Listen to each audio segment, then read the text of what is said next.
Bismillahirrahmanirrahim. Assalamualaikum warahmatullahi wabarakatuh.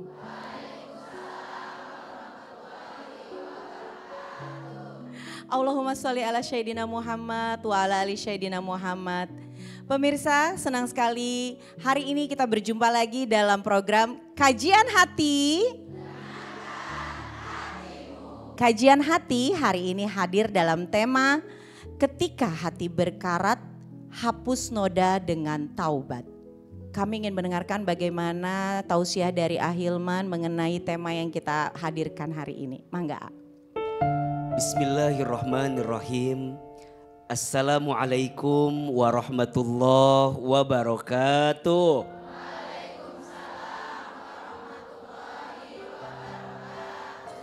Bunda. Iya, Ada 4 hal yang bisa dibersihkan dengan 4 hal. Ada berapa? 4 hal. Yang pertama, tubuhmu dibersihkan dengan puasamu. Yang kedua, dosamu dibersihkan dengan taubatmu. Yang ketiga, hatimu dibersihkan dengan zikirmu. Dan yang keempat, hartamu dibersihkan dengan zakat, infak, sodakoh. Setiap di antara kita tidak akan bisa luput dari yang namanya dosa. Betul? Betul. Maka teruslah bertaubat, minta ampun kepada Allah. Agar kemudian setiap dosa yang pernah kita lakukan diampuni oleh Allah Subhanahu wa ta'ala. Di dalam tubuh kita ada kotoran, ada sesuatu yang tidak baik. Maka Allah berikan detox terhadap tubuh kita dengan perintah puasa. Betul? Bulan Ramadan kita diwajibkan berpuasa. Puasa itu menyehatkan. Puasa itu membersihkan. Puasa itu menambahkan keimanan, ketakwaan kepada kita ketika kita benar menjalankannya. Yang kedua, dosamu dibersihkan dengan taubatmu. Ramadan bulan penuh ampunan. Ramadan bulan terbaik untuk kita bertaubat kepada Allah. Makanya siapa orang yang rugi saat bertemu Ramadan? Orang yang saat bertemu Ramadan dosa-dosanya tidak diampuni oleh Allah Subhanahu wa ta'ala. Rugilah dia. Maka teruslah minta ampun kepada Allah. Ini rumus. Ketika Ramadan, sebelum minta apapun, mulailah dengan minta ampun. Karena boleh jadi yang menghambat doamu bukan kurangnya doamu, tapi banyaknya dosamu sehingga menghambat doa tidak dikabulkan oleh Allah Subhanahu wa ta'ala. Hati dibersihkan dengan zikir. Setiap saat, setiap waktu dia berzikir. Diberi nikmat, alhamdulillah. Diberi musibah, innalillah. Melihat yang mempesona, Masya Allah. Melihat yang kurang baik, subhanallah. Berjanji, insya Allah. Berbuat salah, astagfirullah. Jadi Masya Allah, semua yang Allah hadirkan jadi zikir, betul? Maka detak-detiknya zikir, karena zikir membersihkan hati. Dan yang keempat, hartamu dibersihkan dengan zakat, infak, sodakohmu. Afdolus sodakoh fi Ramadan. Sebaik-baiknya sedekah di bulan suci Ramadan. Dan pastikan selama Ramadan ini, seberat apapun kita punya noda, percayalah taubat jadi cahaya untuk kita membersihkan setiap dosa-dosa kita. La ilaha illa anta subhanaka inni kuntu minad dzalimin. Tiada Tuhan selain Engkau ya Allah. Maha suci Engkau ya Allah. Sesungguhnya aku adalah orang-orang yang pernah berbuat zalim. Semoga Allah mengampuni dosa-dosa kita. Amin, Amin, amin ya Rabbal ya Alamin. Robbal Alamin. Terima kasih A. Bunda. Sekarang kita berikan kesempatan hari ini, Masya Allah episode kali ini banyak sekali sahabat-sahabat saya yang hadir, Pak Ustadz dan juga pemirsa. Dan sudah ada hadir di tengah kita hari ini ada sahabat saya Sinta Bahir. Assalamualaikum sayang. Waalaikumsalam. Aduh senang banget ngelihat Sinta Bahir ini, saya kenal udah lama banget Pak Ustadz, udah lebih dari 12 tahun mungkin ya. Kita pengen dengar Pak Ustadz cerita dan kisah hidupnya dan mungkin ada yang ingin ditanyakan sama Ahilman ya. Mangga silakan Sinta. Assalamualaikum Pak Ustadz. Waalaikumsalam warahmatullahi wabarakatuh. Image yang saya bangun adalah artis seksi gitu. Ibu-ibu di sini ada yang tuh kan. Ya, dulu di perjalanan itu saya bertemu dengan seseorang dan akhirnya karena saya sangat menghormati orang tua, jadi saya memperkenalkan orang tua saya dan akhirnya saya menikah. Singkat cerita lah ya, saya menikah menjadi istri kedua. Jadi istri kedua dan itu saya simpen rapat-rapat selama 3 tahun. Tapi karena berpisahnya harus ramai yang akhirnya publik tahu gitu. Nah di situ akhirnya tuh image yang sangat-sangat buruk buat saya Pak Ustadz gitu. Saya susah untuk mendapatkan jodoh saat itu. Terus setelah itu di perjalanan itu saya pergi umroh, pulang umroh saya ketemu laki-laki papahnya anak saya yang ini dan Teteh juga kenal ya. Sebenarnya orang baik banget dan saat itu karena memang saya juga masih ngejar karir, perjanjian saat itu kita nikah ya orang tua tahu, orang tua saya sama dia tahu. Singkat cerita lah ya akhirnya menikah waktu itu karena ya udahlah kata orang tua biar nggak dosa karena udah sama-sama dewasa. Saya juga udah pernah berumah tangga, dia sudah pernah berumah tangga. Akhirnya tuh di kampung dinikahkan siri malam itu saya ya kan, tidak ada persiapan apa-apa nikah siri tapi memang ada tujuan menikah resmi gitu. Terus di 2013 ya, saya 2013 tuh saya nikah di bawah tangan siri. Terus habis itu saya menikah resmi di 2014 akhir. 14 akhir ya, Teteh juga di 14 akhir. Terus 2015 tuh hamil gitu. Terus di perjalanan itu saya kena masalah lah. Namanya saya juga public figure, mungkin suami saya nggak siap saat itu. Muncullah ke media, akhirnya bukan cuma masalah pribadi saya, tapi muncullah perempuan-perempuan yang tidak terlihat akhirnya kelihatan semua gitu loh. Perempuan-perempuan di balik yang ini suami saya waktu itu. Akhirnya muncul, saya nggak siap. Dan saat itu saya sudah mau mundur dari dunia entertain, saya udah pakai hijab karena saya mikir apalagi yang mau saya cari karena suami saya sudah menafkahi secara lahir batin semua sudah dipenuhi buat apa lagi gitu kan. Terus saya juga hamil gitu. Tapi begitu muncul itu ya namanya bukan mungkin ya memang karena image yang saya bangun itu adalah artis seksi, terus saya pernah menjadi istri kedua, akhirnya dirajut dengan media kan yang akhirnya dirajut ketika ada artis-artis lain kena masalah disangkut pautkan lagi ke saya Pak Ustadz. Nah, setelah itu saya ada rasa keraguan tidak percaya bahwa perempuan seperti saya ini apakah saya pantas bahagia seperti perempuan-perempuan lain. Di saat saya punya anak lagi senang-senangnya ibu saya meninggal Pak Ustadz. Di saat orang tua saya pengen saya punya keluarga yang benar, ibu saya inilah udah jadi istri aja, udah gitu. Tapi ujian terus bertubi-tubi Pak Ustadz. Dan saya ditinggal ibu saya nggak siap. Bahkan saya nggak mau nyusuin anak saya gitu loh. Karena nggak siap kan. Terus saya kayak ke suami juga cuek gitu loh, ke suami cuek. Mungkin ya saya salah gitu. Akhirnya muncullah perempuan-perempuan yang memberikan perhatian ke suami saya gitu kan. Jadi kayak saya, ego saya gitu Pak Ustadz. Nah kesalahan-kesalahan saya apakah itu karma dari kehidupan saya sebelum-sebelumnya Pak Ustadz. Terus kemarin Pak Ustadz saya menurunkan ego saya. Akhirnya saya ketemu laki-laki yang baru dikenal dan saya menikah cuma 2 bulan. Dan itu lebih lagi bikin saya drop mental saya. Sampai saya gak percaya bahwa mungkin takdir aku tuh emang gue gak punya jodoh lagi. Gue mungkin sampai nanti gue mati sendiri kali ya gitu kan. Ada kayak gitu. Tapi saya mau tanya sama Pak Ustadz. Apa yang saya jalanin sekarang, apakah itu karma yang pernah saya lakukan karena pernah menikah menjadi istri kedua, Pak Ustadz? Terima kasih.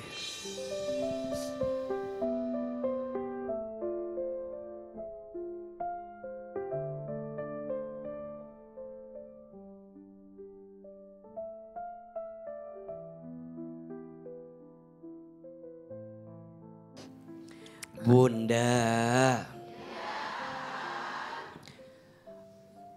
dari kisah yang tadi disampaikan oleh Mbak Sinta Bakhir, banyak pelajaran yang bisa kita dapatkan.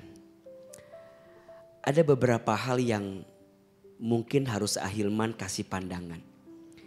Yang pertama, takdir itu hak prerogatifnya Allah Subhanahu wa ta'ala.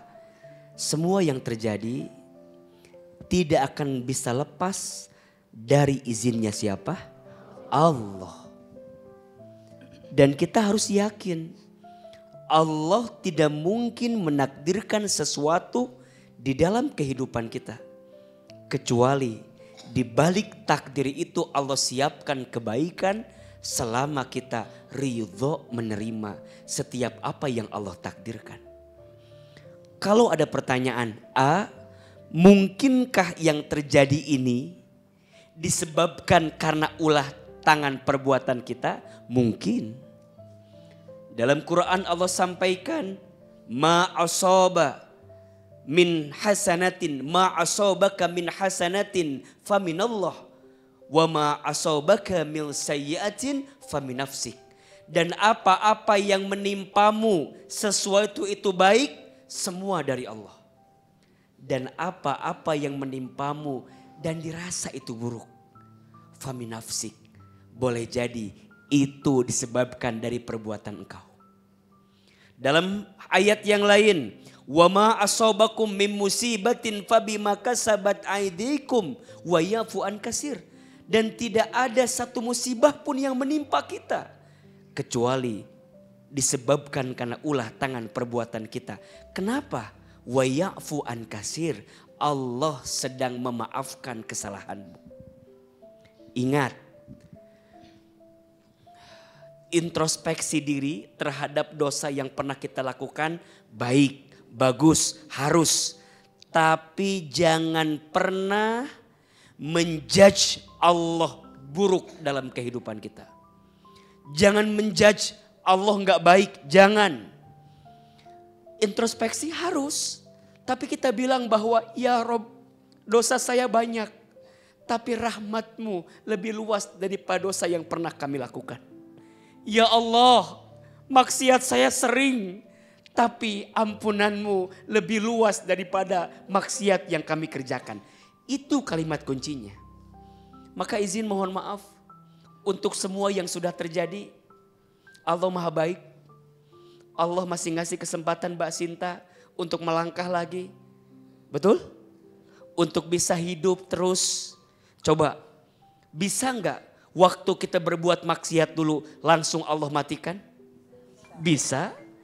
Tapi Allah ngasih kesempatan. Kenapa? Tanda Allah sayang sama kita. Tanda Allah mencintai kita. Dan ingat, pemirsa Trans TV, belajar ya. Jangan pernah menilai seseorang dari tampilan luarnya. Kita nggak tahu dia punya amalan apa yang dirahasiakan selama ini.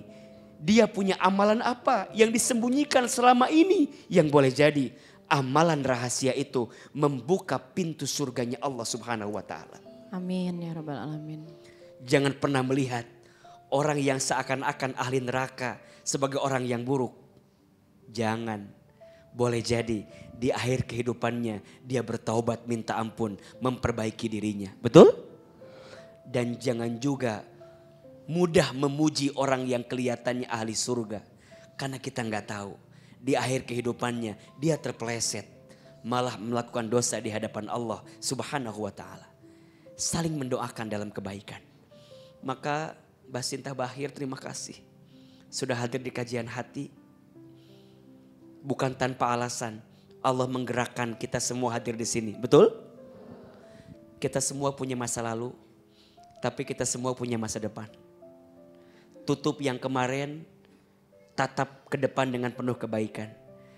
Untuk semua yang sudah terjadi kemarin, aku pernah jadi istri yang kedua. Enggak ada masalah dengan istri yang kedua. Ada masalah enggak?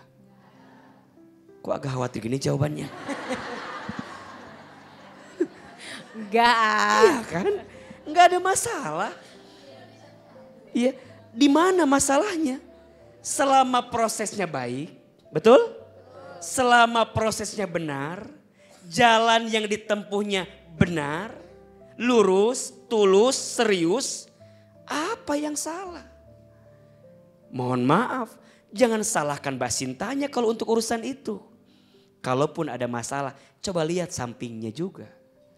Mungkin ada pada sisi laki-lakinya. Karena poligami itu bukan sesuatu yang mudah. Yang perlu kesiapan, yang paling pertama siapa? Laki-lakinya. Betul gak? Jawab, boleh gak poligami? Agak terpaksa jawabannya. Iya. Karena dipelototin mungkin sama Hilman ya. Boleh, asalkan adil, betul? Suami harus adil, tapi juga harus ingat.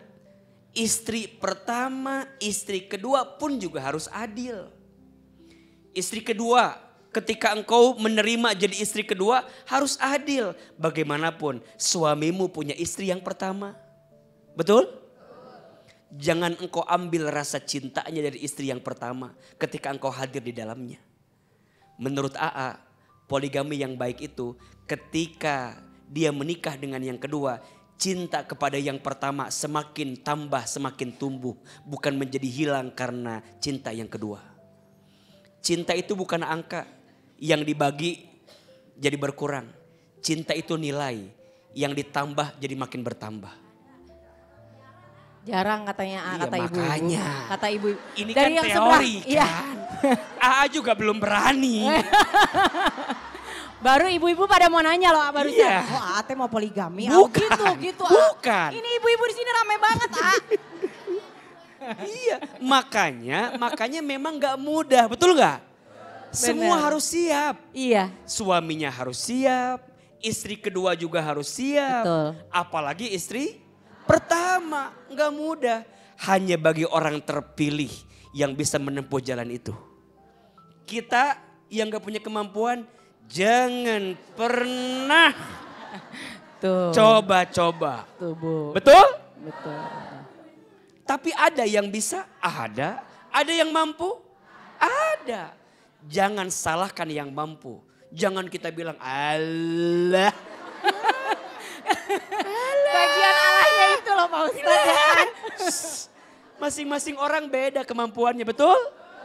Ibu bilang, gak apa-apa yang lain poligami, asal jangan suami saya kan gitu kan. Iya betul, itu betul.